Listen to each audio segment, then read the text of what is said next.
Hey everyone, and welcome to Eagle Eye with Roob and Frank. I'm Dave Zangaro. Down here at the Senior Bowl, Duce Staley is the head coach down here for the American team.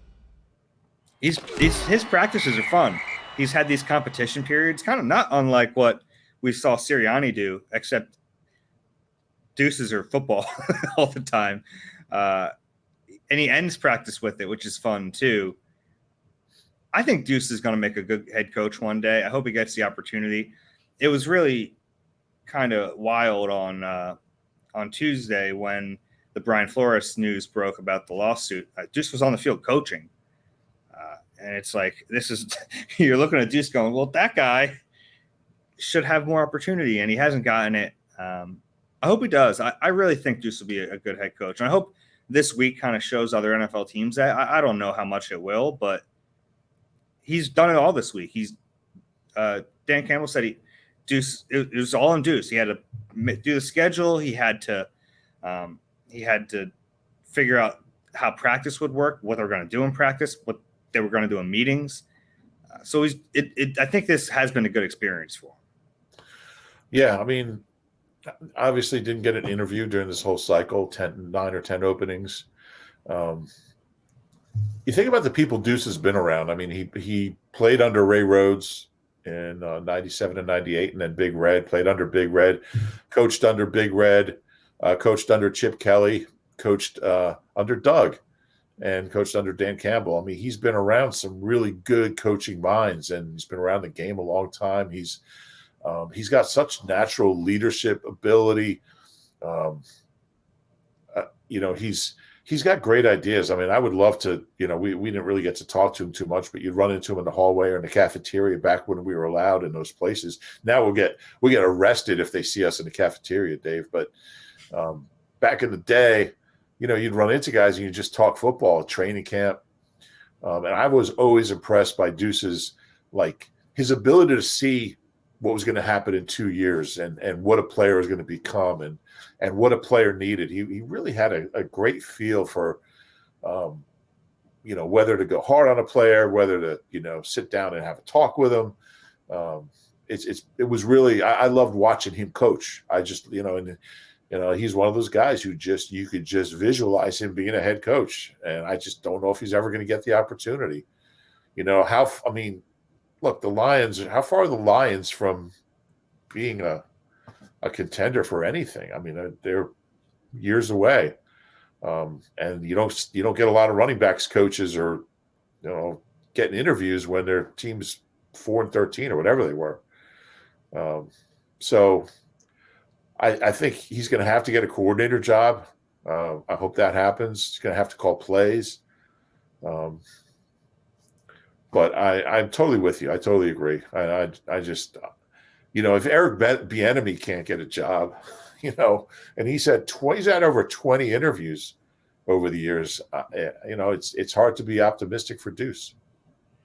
Yeah, it's a shame too, because I agree with you. I think he'd make a really good head coach. The one thing that I found was kind of cool, he had the assistant head coaching title in Philly, and I don't think that position ever became what they kind of envisioned it would be.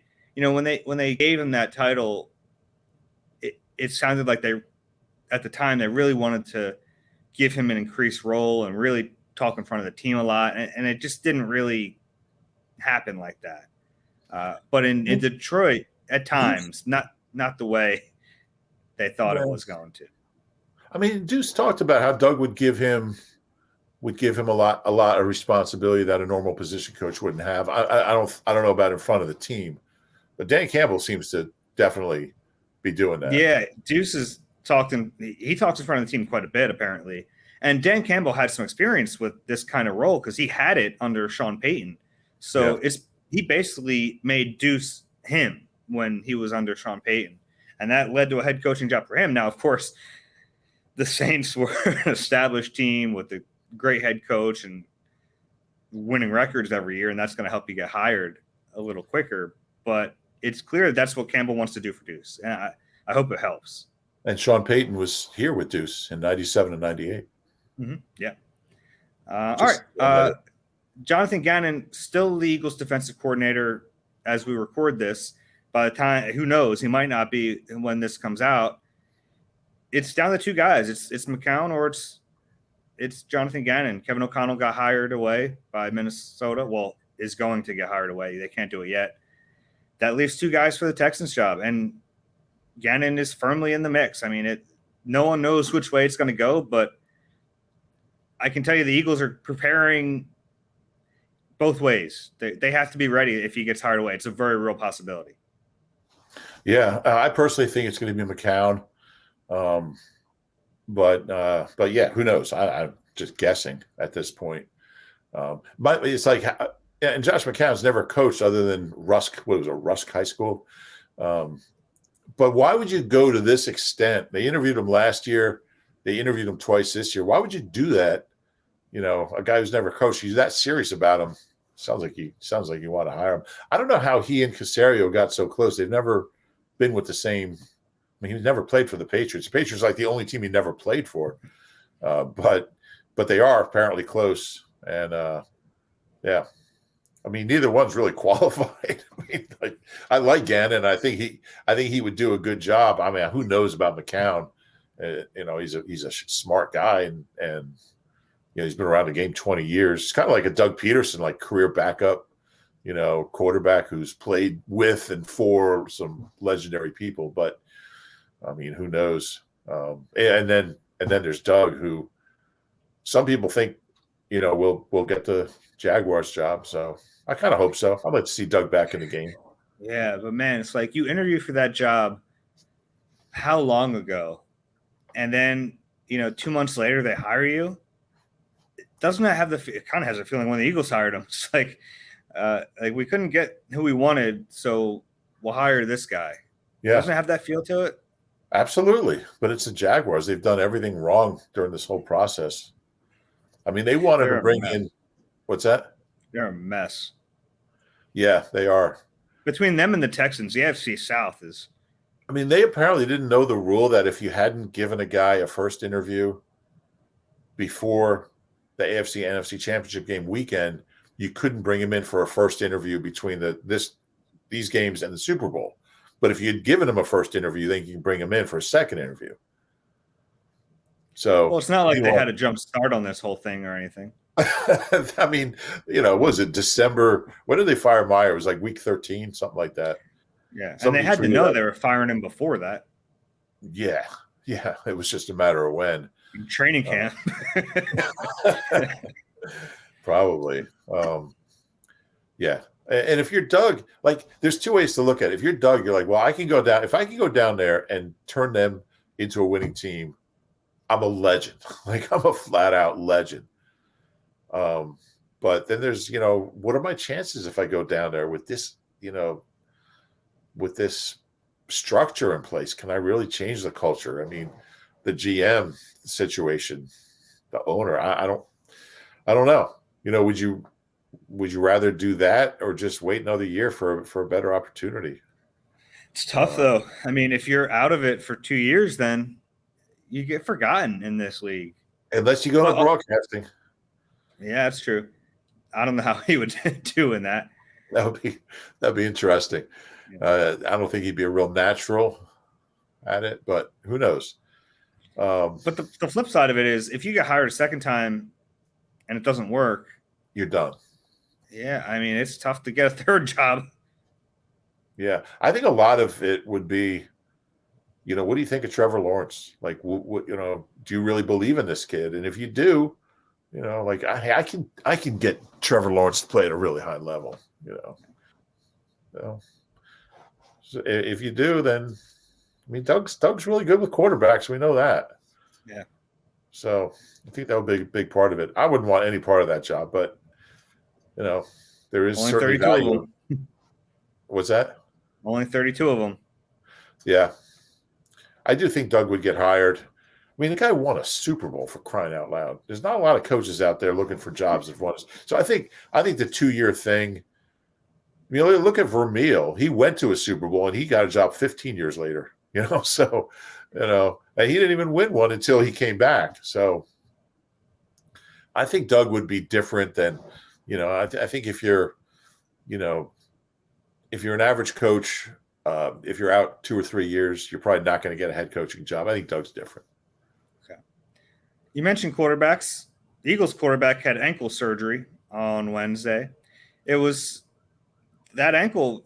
It was a long injury. I mean, it happened on November 28th against the Giants, and then kind of lingered. He missed the game, and it lingered, and then all of a sudden he's in a walking boot after they lose a playoff game, and it looks like he'll be back for OTAs, which is good for the Eagles. But it also puts it in. You put it in this frame of how much did it hinder him down the stretch, and I think it did clearly. Yeah, a couple interesting things. The injury. I mean, there was question of whether he was going to even play. Like, he might play against them. He sounded like he was close to playing against the Jets. It's like injury has not been a linear thing. Like, it's gotten worse, it's gotten better, it's gotten worse. Although that week they told Minshew pretty early, I think, that he was. Yeah. But then, I mean, he was off the injury report before the Bucs game. I mean, he had said. I mean, Nick said he was close to 100% after he didn't play in the Dallas game.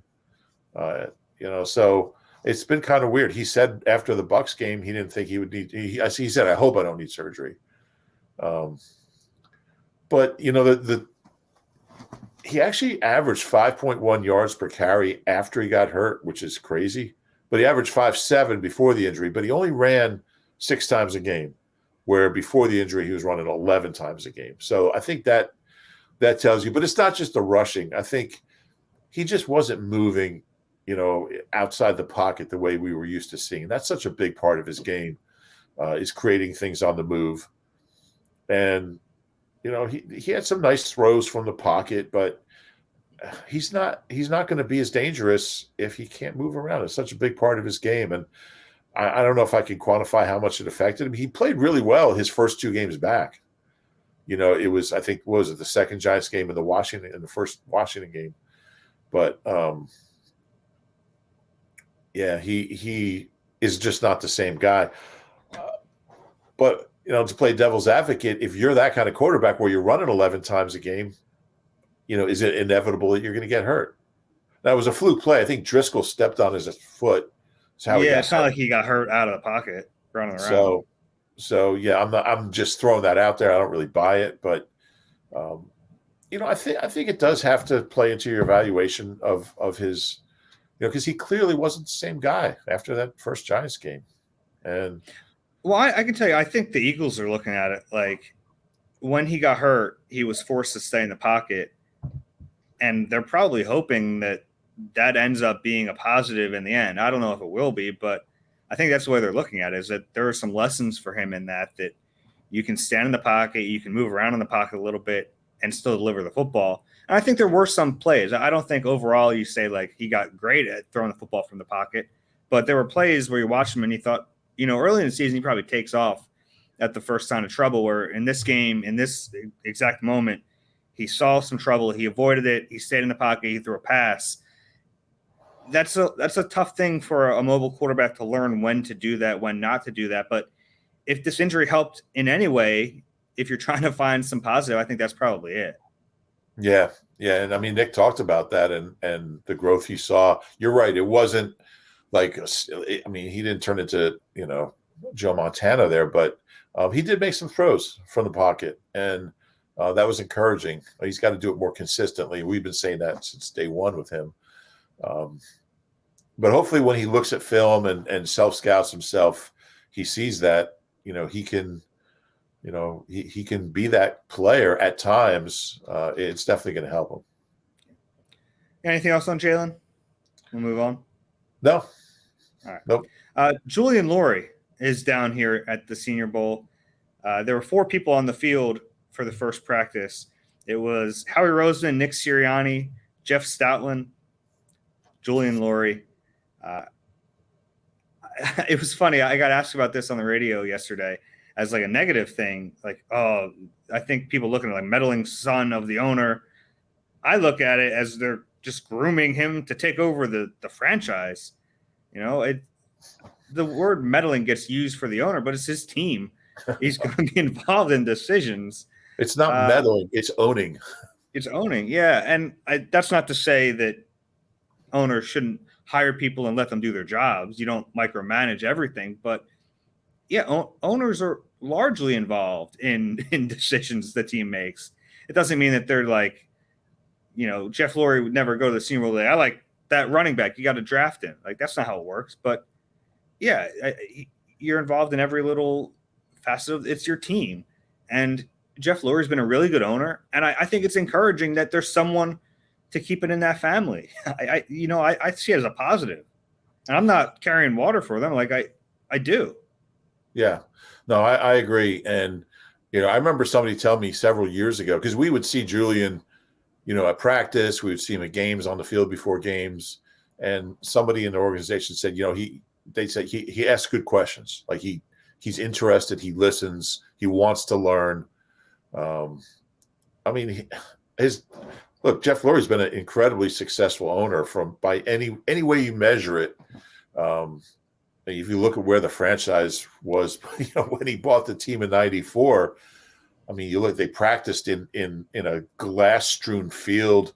Their stadium was the worst in the league. Their coach was Rich Kotite.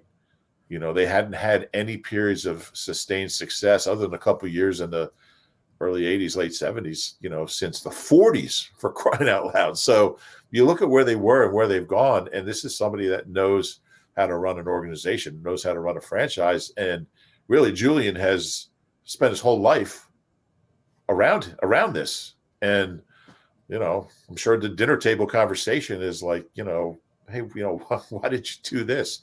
I don't know if I would even understand the dinner table conversation in that house. Yeah. I'd get lost pretty quick. Yeah. I wonder if maybe they went to Chili's. We can share that joke sometime, but yeah, he's serious about it. You see him around all the time. And I think I definitely think it's a good sign. You certainly don't want to hand an NFL franchise over to some, disinterested, child who is often in another city or has other interests. He seems serious about it. Jeff's been doing this a long time, 94, 27, 28 years as an owner. How old is Jeff Lurie? Do you remember? He's 70. Is he? He's 70 now. Yeah. So it's time to start planning that next step. You don't know when it's going to come. Yeah. But yeah. So I'm all in favor of it. Yeah. It's funny. I can this. Sorry, but when I Texans, I was watching a similar process, and I didn't have a good feeling about it. I was watching Bob McNair get older and Kyle McNair kind of be around more, and I didn't have the same takeaways. The people I talked to didn't have the same feeling about Cal as people in the Eagles building feel about Julian, and that ended up being pretty true. We used to joke around and call Cal Tommy Boy from the movie. We felt like, man, he's going to get a hold of this company and screw it all up. And man, has he ever. I don't get that same sense from Julian Lurie. And I don't know him. I should say that. I don't know Julian Lurie. I don't think I've ever even spoken to him. But my sense from talking to people around the building is like, and you mentioned the same thing, is that they think a lot of him.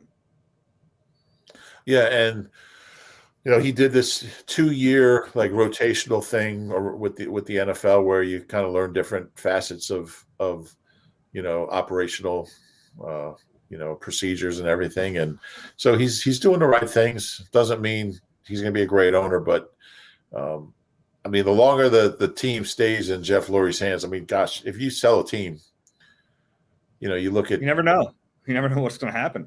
You get another Norman Brayman, who almost moved the team out of Philadelphia. There's definitely a lot of positives in this. I looked at it as a positive development, no doubt. Yeah, I think anytime an owner's on the field, fans get worried. I get that. You don't want Jerry Jones, but he's not that. I don't think. No, it's certainly better than having a guy that lives in Miami, and I mean, Brandon was never here. I mean, he would fly in for press conferences, like it was,